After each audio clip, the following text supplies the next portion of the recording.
morning, good afternoon, good evening. There's just been another accident in Zimbabwe, another horrific accident in Zimbabwe. What is so disappointing about these accidents is the number of them, the seriousness, the number of people injured, the seriousness of the accident itself, and the frequency. It's just disappointing, it's heartbreaking. Ben, what do you think? Good day to you, and thank you for having me on the program. Good day to our viewers. Well, firstly, I would want to say, my heartfelt condolences to those that lost their loved ones in these tragic vehicle accidents that have been happening. And you are right to say the frequency is just, it's shocking now. I was just yesterday when I was looking through social media, you find that almost 3 to 4 buses were involved in accidents. And these are public transporters. They should have security in place and, competent people that are driving these machines.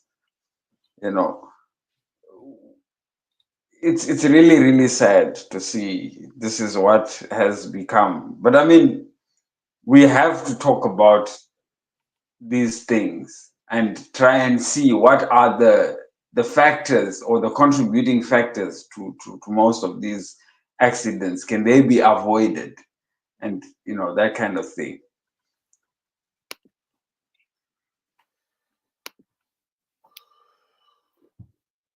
Well, as for being avoided, I couldn't. I mean, it's clear that they can be avoided. Most of these are a result of human failure, be it the roads are in a bad state, the vehicles themselves are in a bad state, there is pressure to try to earn a living. And therefore, then there is, that same level of urgency where people are just desperately trying to earn a living and doing it by any means possible. So they're not taking the necessary the precaution that a normal, if it was a healthy economy, people would take. So most of our problems, be it on the roads, hospitals, and so forth, they are man-made. I mean, if you look at this particular one of the things that was tragic was that it took hours before a crane could be secured, because the accident itself, the way I understand it, involved a lorry and a combi bus. The lorry ended up on top of the combi, and they could hear some of the people in the combi still alive and crying out for help, but they could not access them because they needed a crane to lift the lorry. But it took 3 hours before a suitable crane was finally secured. You think this doesn't make any sense. This has happened in between Harare and Chitungwiza. And I don't know where that bridge is, but it cannot be that far away from the city of Harare, such that you think the system, if it was a healthy economy, they would have secured the crane within a matter of maybe 30 minutes at most. And yet it took 3 hours. This is the tragedy of a failed state.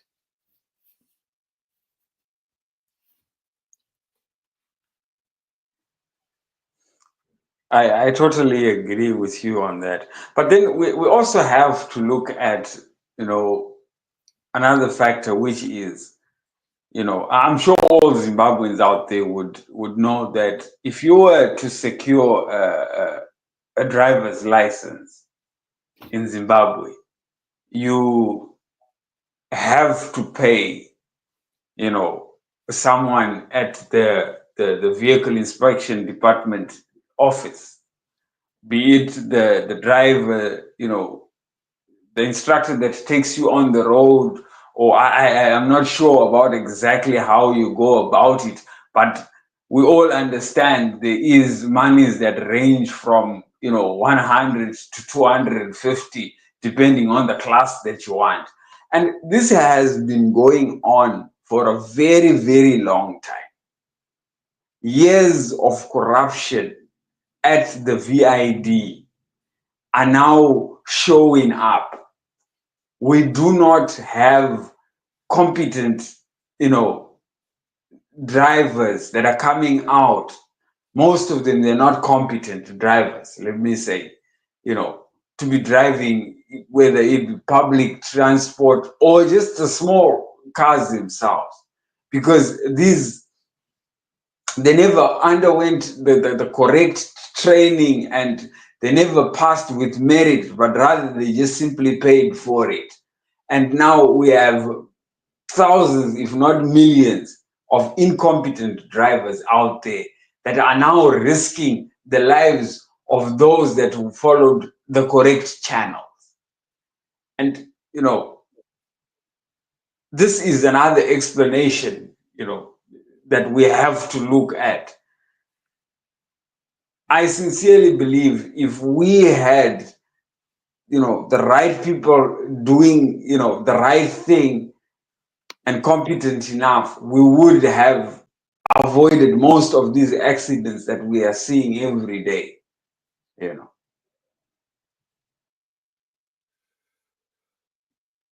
Well, this brings us back to the problem we've been talking about over and over again.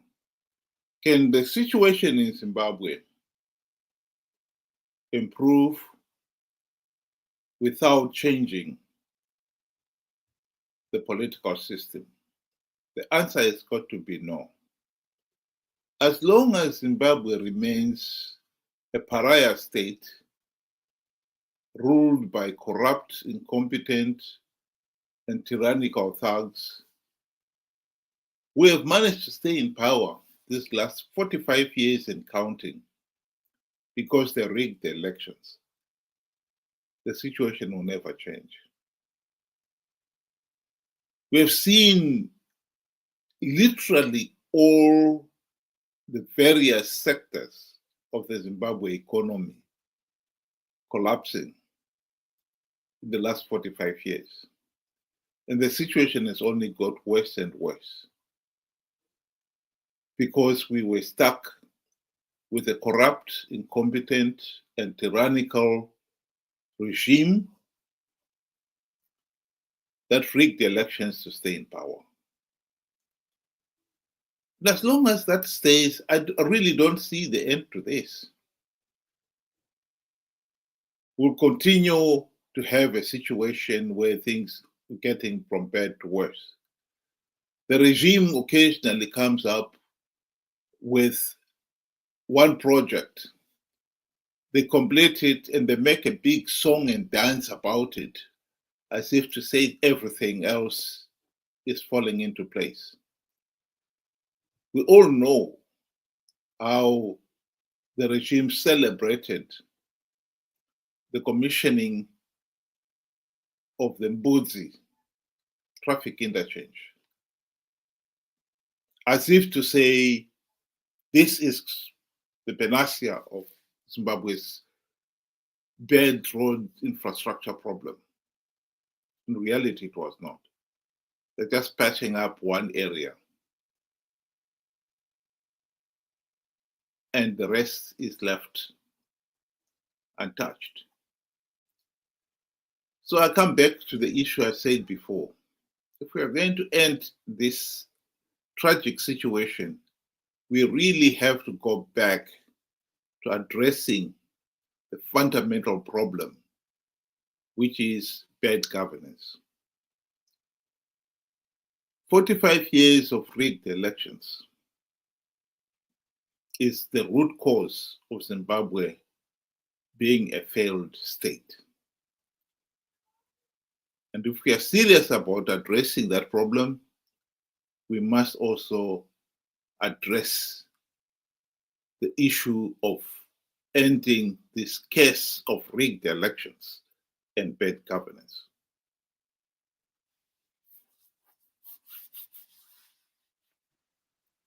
I think you hit the nail on the head there when you spoke about bad governance. Everything has to do with our political system. Without a sound political system or political base, all other else falls by the wayside. You don't have structure anymore. You don't have, right persons, competent people in right places. And this is what we have been saying every single day.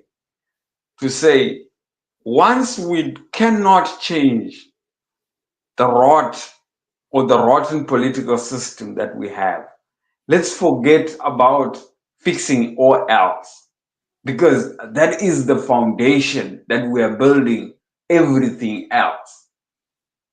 So now, we have a bad, a corrupt, incompetent political system. It has spread. It's like a virus. It has spread through all other, ministries. Everybody is just doing whatever they're doing, whether legal or illegal, is just happening, And this is one case where you're finding now we are having so many accidents, that could have been avoided.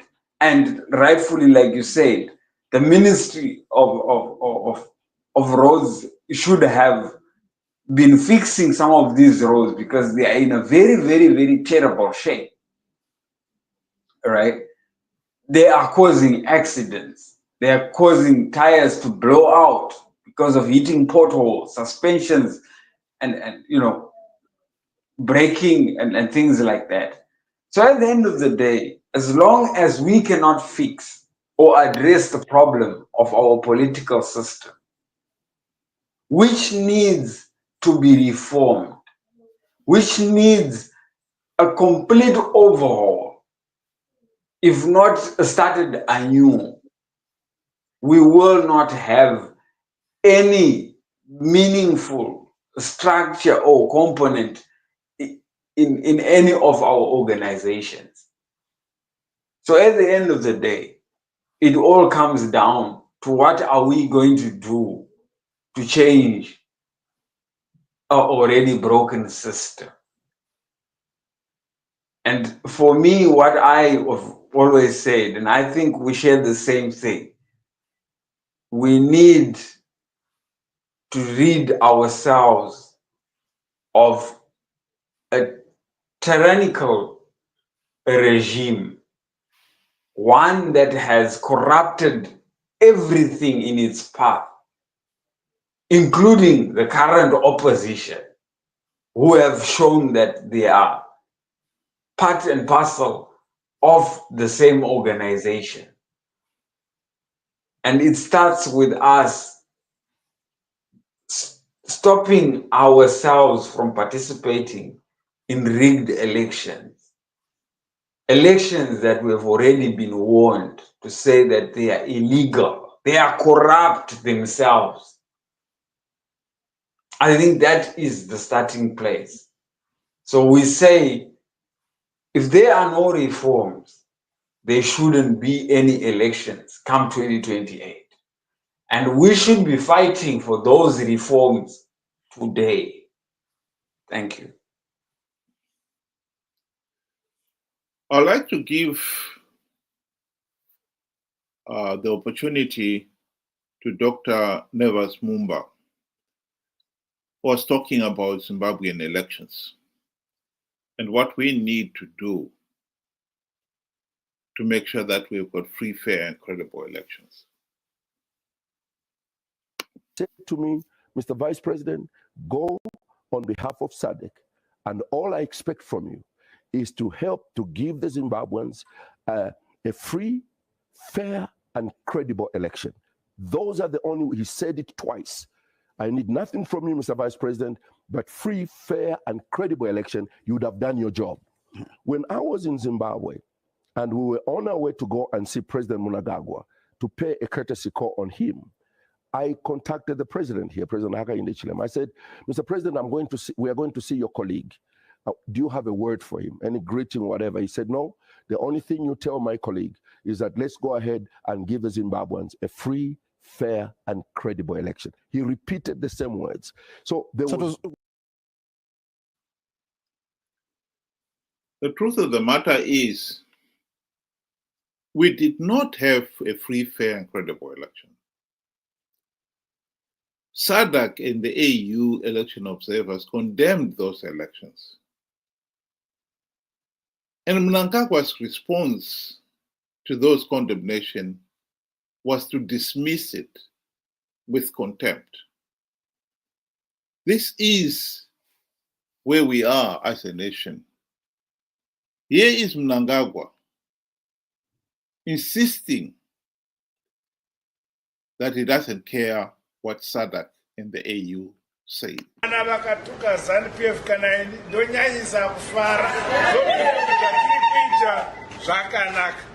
Ukavona vavengi vakwashi kurumbidzwa nekuchikanganisa ukavona vachiti ZANU-PF yakaipa farai because you are doing correct things for your country.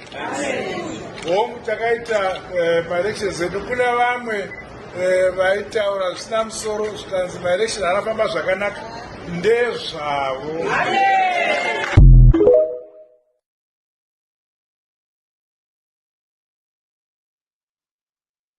Well, the tragic reality is rigged elections is our problem. And it is at the very heart of our problem. I repeat, Zimbabwe will never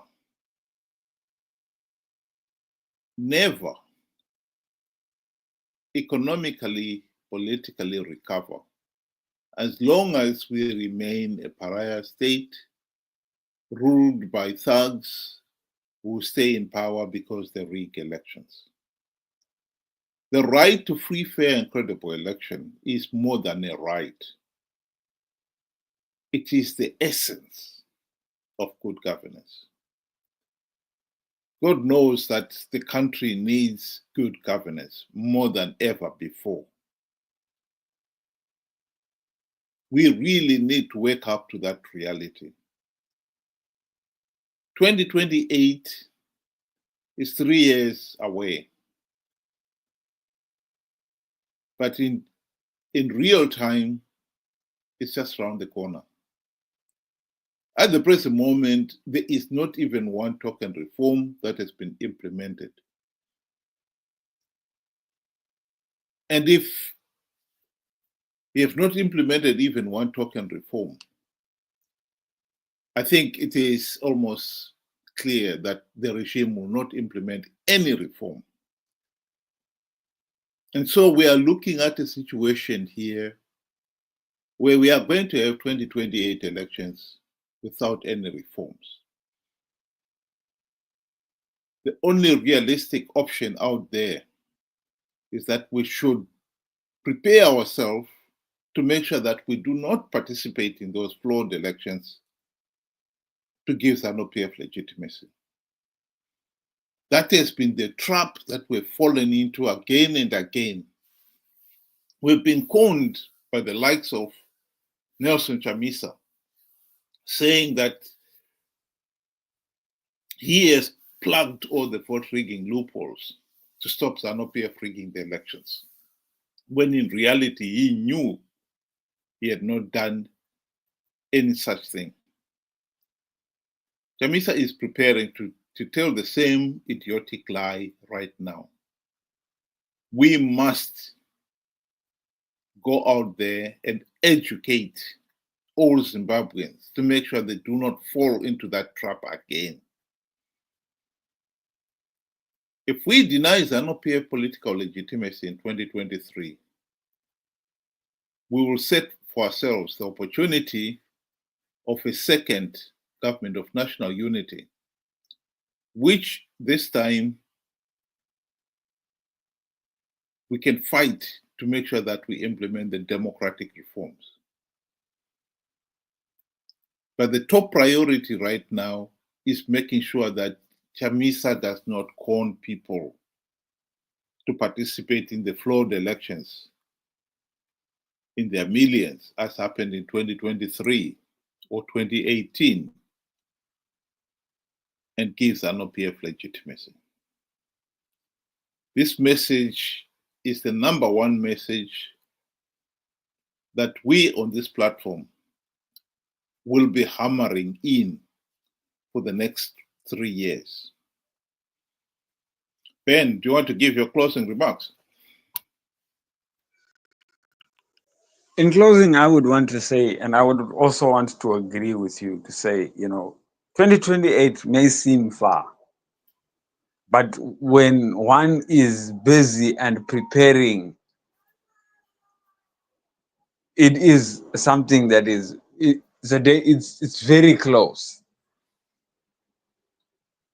What we need to do is to start asking the questions about the reforms. It is not about finding what are the reforms. SADC and the AU and all other observer missions, they gave us recommendations.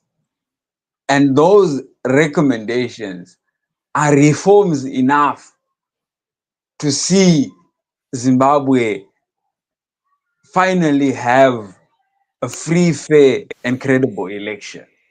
For the first time, if we are to implement those recommendations, we will experience free, fair, and credible elections.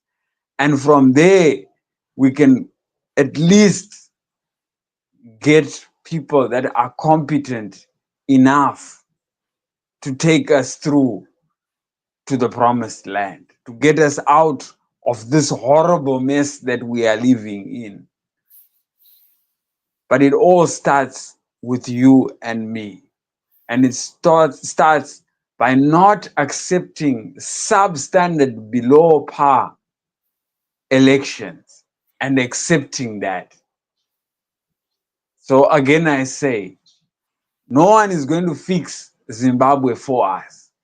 Zimbabweans have to fix Zimbabwe for themselves. And again, I say, if there are no reforms, there should be no elections come 2028. Thank you.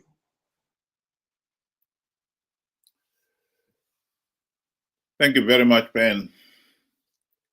Once again, the tragedy of the roads accidents in our roads in Zimbabwe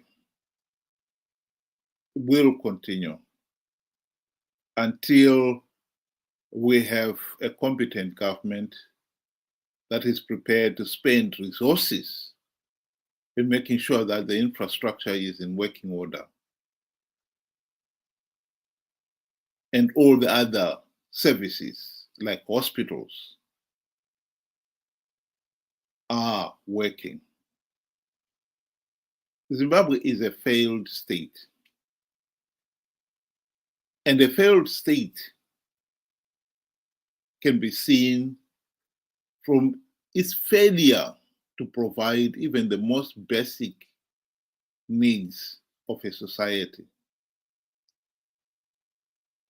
Unrelated as it may be, road accidents, hospitals, academic qualifications, etc., those things are all related in the sense that they are some of the signs of a failed state. we can end this tragic situation. It is within our powers to do so. Whether we do it or not is entirely up to us. Thank you very much, Ben, and thank you very much those of you who were able to join us. I hope you'll be able to do so again tomorrow, same time, 7 o'clock UK time, 8 o'clock Zimbabwean time. Good night and good day.